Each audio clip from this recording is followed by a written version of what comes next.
name's Ben Cook and welcome to Angling For You. Hi, my name's Ben and welcome to Angling For You.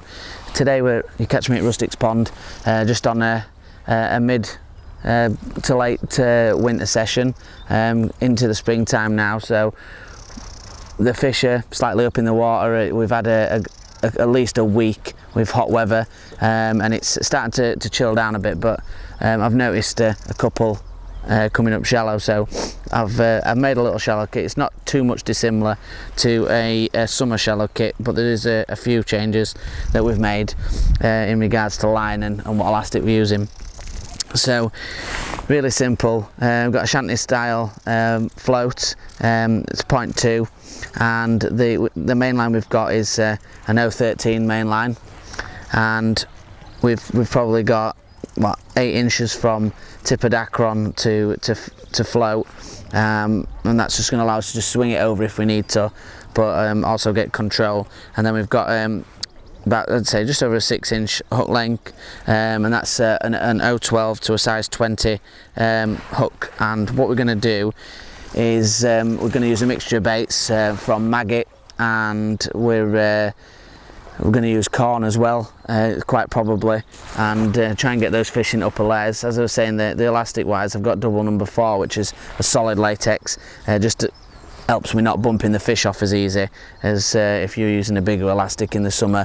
Don't tend to go too heavy with elastics anyway, because you don't really need to, but a double 4, not only is it better for fight, and we've got obviously the side puller kit, it's better for not bumping them on the strike as well, because we'll probably catch a few littler fish.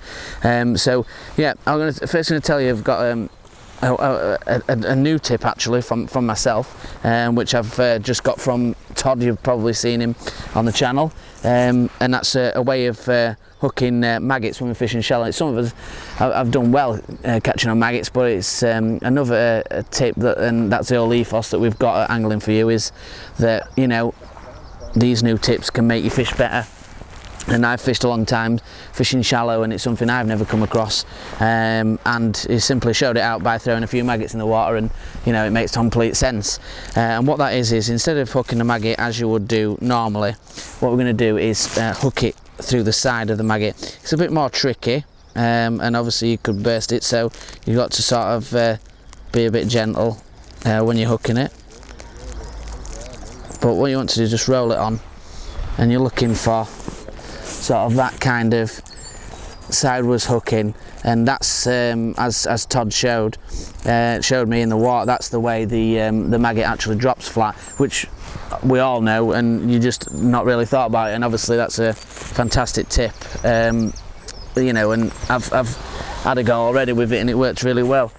So what we're doing is we're fishing at 13 meters today. A lot of people think, oh, let's get up to a feature every time you come. You don't necessarily need to do that. A lot of open water fishing and a lot of shallow fishing can be done better, in my opinion, in open water than being right up to an island or anything like that. So we're just keeping that feed going, and we've put a few pouches in, and there's a lot of silverfish out there swirling for, you know, for the bait. So as always, it's important to keep the feed. Shallow fishing is all about the consistent feed and giving them that rain and that noise on the water to make the attraction. Sound is such a big thing when you're shallow fishing. So what we're going to do is just ship out, and as you can see, it's pretty mad really, considering this time of year at April time, but they are ridiculously shallow.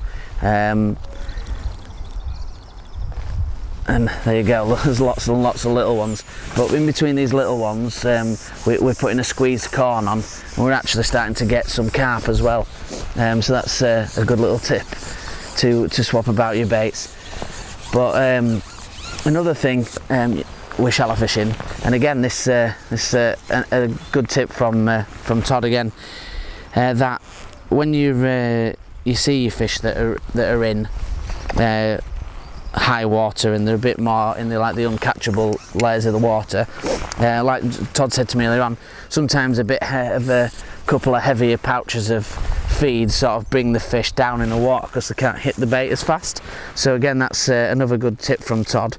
We will be getting him on to do some features as well, because the new ethos about Angling For You is that, you know, not only am I doing my features and stuff like that, is we're wanting a bit more member interaction, so that what you'll find is we'll be getting other members involved to share their tips, because rather than it just being doing masterclasses all the time, we want to keep the ethos of an everyday angler, so it keeps that kind of feel to it. So again, as you can see, look, straight away, as soon as it's in the water, it's away, which is pretty ridiculous, to be honest, this time of year.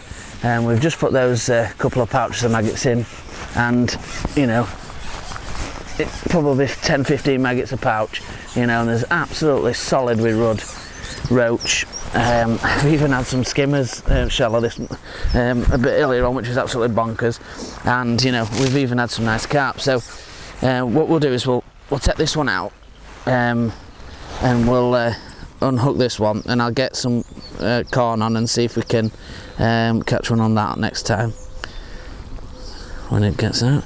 It's only problem with these tiny hooks. So if you imagine when you're fishing it in summer, you're either using a banded pellet, or you know, you're using a corn. Most people is banded pellet. It's a bit bigger hook and things like that. Just think about your surroundings, your time of year, what the fish are doing, and sort of tailor your gear to that. You don't need to be fishing, you know, 4 or 5 pound line to a size 16 or 14 hook. You need to be fishing light. You need to be fishing lighter floats, lighter lines, lighter hooks, and that's going to be where it gets you that extra bite. Because I mean, if you're fishing, you know, even a 10 elastic this time of year, so you're just not going to get you're just going to pull out of the fish, and it's pointless. We'll just lose so many fish doing it.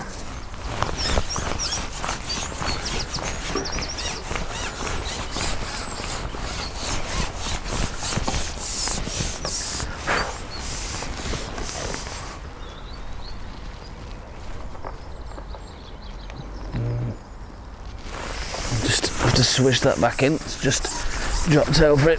What we'll do as soon as we push it back in, we'll fire a bit more maggots out. So just before we go out, just put a pouch or two of maggots out there. Keep them fish interested. See fizzing and bubbles behind it, so no doubt there's a few carp out there.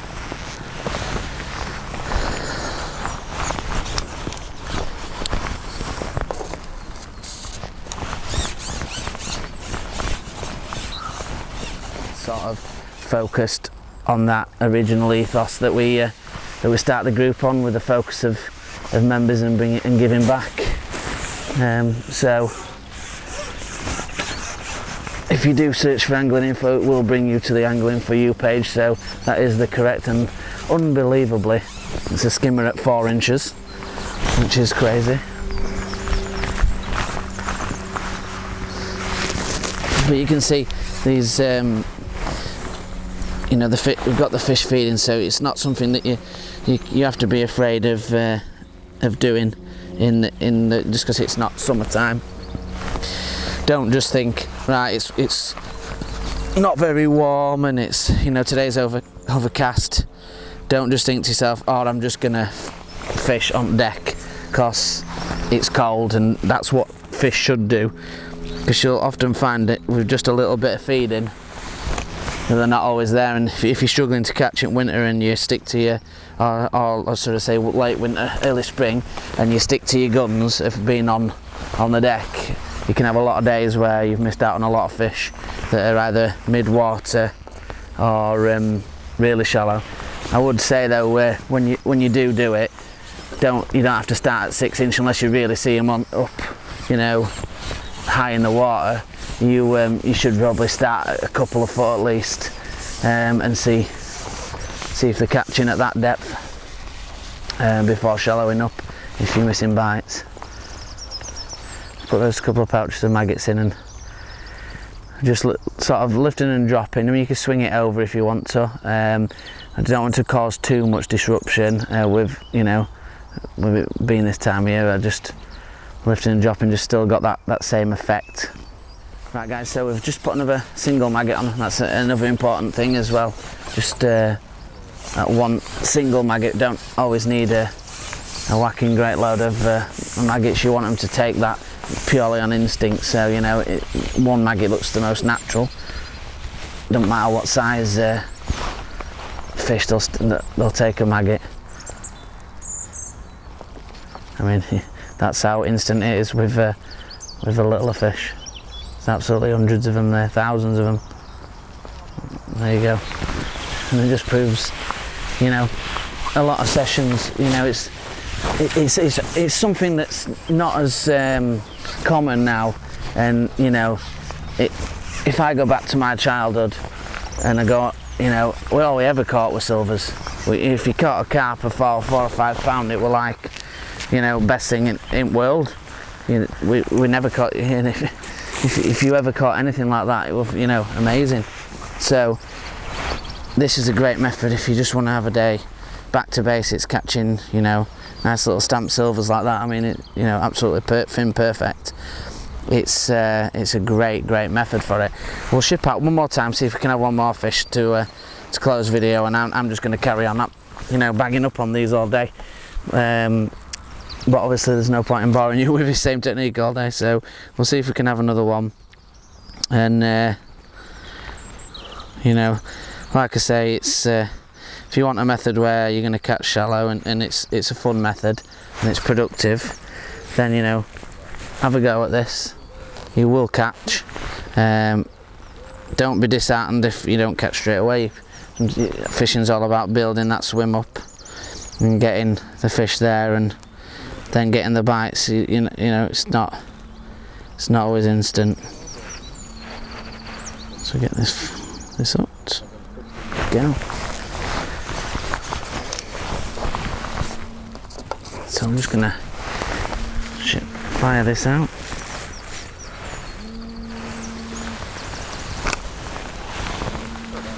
And get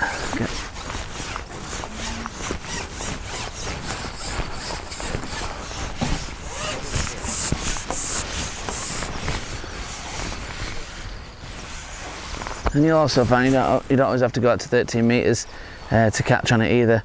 I mean, you could probably do this in half the length, but you know, it's good to get used to fishing at 13 metres, because you know, when it comes summer and things like that, sometimes you need to be out of that kind of length. To give it a couple of seconds, 30 seconds or so, we'll have a fish before then. Like, there we go, straight into a fish. Then you know, we'd put some more out there. If you're fishing it summertime and things like that, you know, halfway through shipping out, you're playing a bigger fish. You know, you can hold your pole between your legs and then fire out while you're fishing. So you know, and that there just proves to you that size of fish with such light line and light elastic there, we didn't bump it at all. We still managed to get it in. And that's what it's about, sort of changing that dynamic for colder times. So hope this has been you know, an helpful video to you. I know a couple of lads requested it shallow this time of year, just for the difference. So hope that's helped you guys out. Thanks to Todd, he's come down and done a bit of filming today. He's also, like again, he's put those tips in, and you know, he's going to be doing a couple of features for us as well.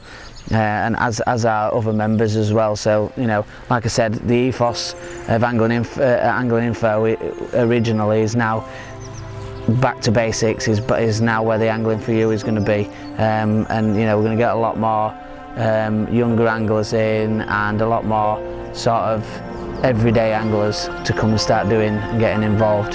So thanks for watching, Tight Lines.